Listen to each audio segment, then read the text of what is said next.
Welcome to Mighty Habits. Today, we're diving into a topic that's been making headlines lately.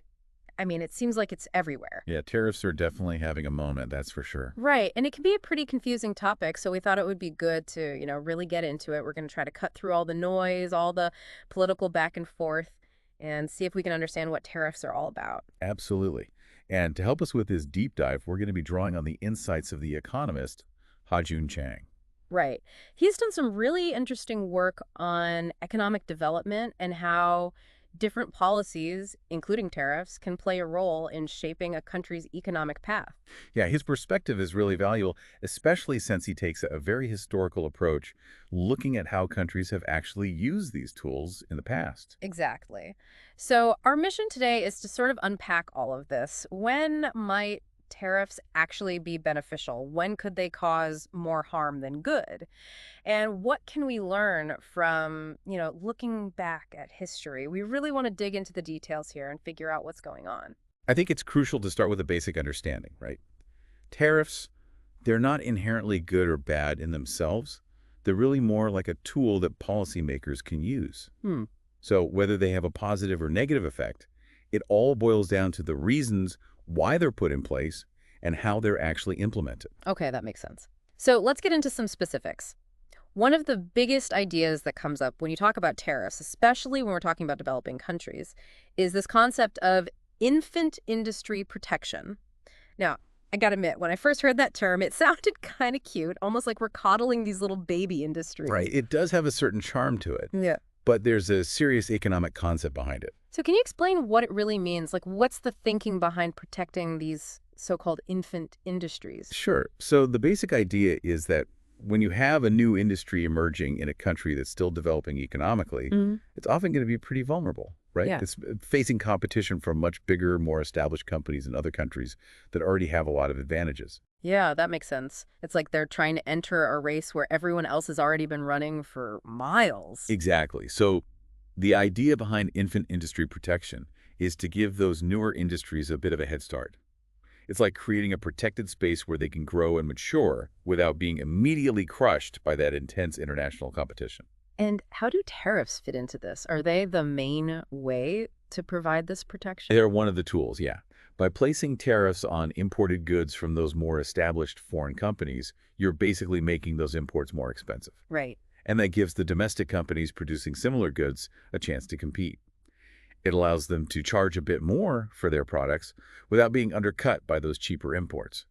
But it's not just about tariffs. It can also involve things like subsidies, which are direct payments from the government to help support those industries. Okay, so it's a mix of policies aimed at giving these new industries a leg up. It kind of reminds me of like raising kids. You wouldn't just throw a young child out into the world and expect them to fend for themselves right away, would you? That's a really good analogy.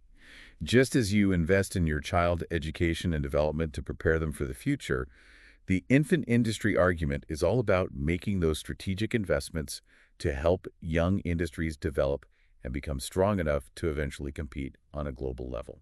And this isn't just some theoretical idea, right? Like, haven't there been real-world examples of countries that have successfully used this approach? Absolutely. If you look back at how many of today's leading economies developed, you see this pattern of using protectionist measures, including tariffs, during their early stages of industrialization. Like who? Can you give us some examples? Sure. Take Britain in the 18th and early 19th centuries. Even as they were rising to become a global power, they weren't necessarily at the cutting edge of every technology, Mm. but they used tariffs and other policies to support their own industries to help them catch up and become competitive. And, the same is true for the United States, believe it or not. Really? Yeah, the U.S. actually had quite high tariffs. I'm talking like 40, 50% for a significant period of time as they were building up their industrial base, competing with those already established European powers. Wow, I had no idea it was that high.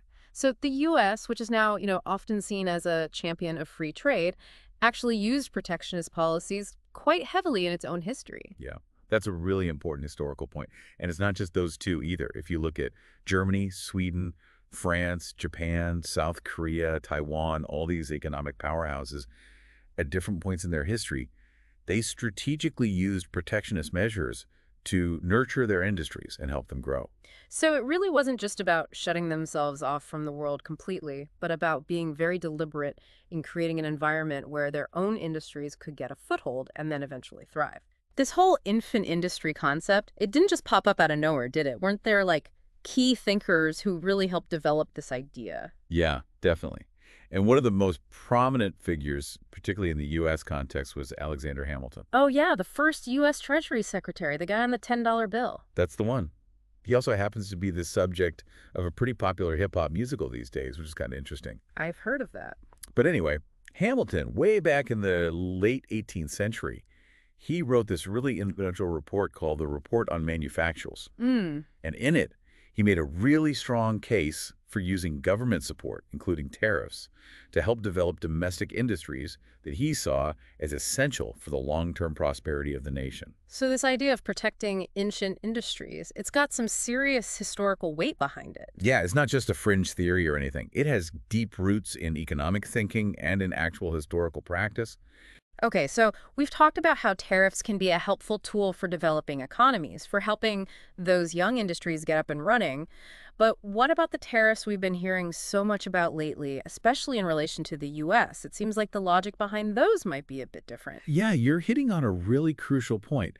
And Ha-Joon Chang actually has a great way of explaining this difference. How so? He compares applying the infant industry logic to a mature economy like the U.S., to trying to protect your, like, 45-year-old son who's, not doing so well in life. Okay. And it's kind of funny, but it really makes you think, like, at a certain point, you can't really call an economy or its industries infant anymore. Right, they're not exactly babies. Exactly. So using those same broad protectionist policies in that kind of context, well, it often doesn't make a lot of sense. Right, it's one thing to give a boost to a brand new industry that's just starting out, but trying to shield, well-established sectors that maybe have just become less competitive over time, that feels like a totally different situation. Absolutely. Yeah. Now, one argument you often hear in favor of these more recent tariffs is that they might encourage foreign companies to invest domestically. This is the idea of tariff jumping. Tariff jumping. So the idea is that if it becomes more expensive to import goods because of these tariffs, then foreign companies might decide to just set up factories within the country to avoid those costs, right? Exactly. It's kind of like saying, hey, if you're going to sell to our market, you got to play by our rules, and that means producing here. And has that actually worked in the past? Are there any historical examples of this happening? Yeah, there have been cases. Like, for example, back in the 1960s and 70s, Brazil had really high tariffs on imported cars. And that did lead some foreign automakers, like Fiat and Ford, to establish manufacturing operations within Brazil. So it's not a completely unfounded idea. But Ha-Joon Chang seems pretty skeptical that this alone would be enough to really revitalize a major economy like the U.S., or achieve these grand goals like making America great again. Right, right. And why is that? What's the problem with just having a few more foreign-owned factories here and there? Well, I think the key point he's making is that building a truly productive and competitive industrial base is about more than just a scattering of factories. What you really need is a whole ecosystem, what economists call an industrial ecosystem. Okay, I like that. So it's not just about the factories themselves, but about everything that surrounds them, everything that supports them. Exactly. Think of it like a car factory. You need the assembly line, sure, but you also need suppliers for all the parts, right? Of course. And you need skilled mechanics to maintain the equipment, and you need research labs to develop new technologies and better production methods, and you need good infrastructure, like roads and railways, to transport the finished cars. Right, it's all interconnected. Yeah, so without that whole network of supporting elements, just having a foreign company come in and set up an assembly plant, it's not going to be enough to create those widespread productivity gains or, lead to that kind of major economic transformation that some people might be hoping for. That makes sense. It's like trying to grow a plant with just a seed, but no soil, no water, no sunlight. You might get a little sprout, but it's not going to flourish, right? Yeah, exactly. Okay, so we've got the potential issue of limited industrial development, but Chang also brings up another really important factor that could play a role here, and this one's maybe a bit less obvious. Oh, yeah. He talks about how the structure of the U.S. financial system itself might actually work against any potential benefits that these tariffs could bring. Oh, interesting. So how does that work? What's the connection between tariffs and the financial system? So the traditional idea behind using tariffs, right, is to give domestic companies a bit of breathing room. They might be able to charge more for their products because they're facing less competition from those cheaper imports. And the hope is that they'll use those extra resources to invest in, making their production more efficient, upgrading their technology, training their workers, basically becoming more competitive in the long run. Okay, yeah, and we saw that happen in countries like Japan and South Korea during their periods of rapid economic growth. Right, exactly. But Chang argues that the U.S. financial system might actually direct those resources somewhere else. Yeah. So he points out that over the last few decades, a huge portion of the profits made by American corporations, something like 95%, has gone back to shareholders in the form of dividends, or even more significantly, through stock buybacks. Stock buybacks. So Mhm. instead of using those profits to invest in the company itself, they're using it to buy back their own shares. Exactly. So the concern is that if these tariffs do lead to higher profits for domestic companies, the pressure from shareholders is going to be to use that extra cash for these financial maneuvers rather than for long-term investments that would actually make the company more productive and innovative. So it's like instead of building better factories or training their employees, they might just be buying back their own stock to bump up the share price, basically to keep investors happy in the short term. Right. And that has big implications for inequality, too. Oh, yeah, definitely. Because if the benefits of these tariffs are mostly going to shareholders, without leading to more jobs or higher wages or a real improvement in the overall economy, well, that could actually make those income gaps even wider.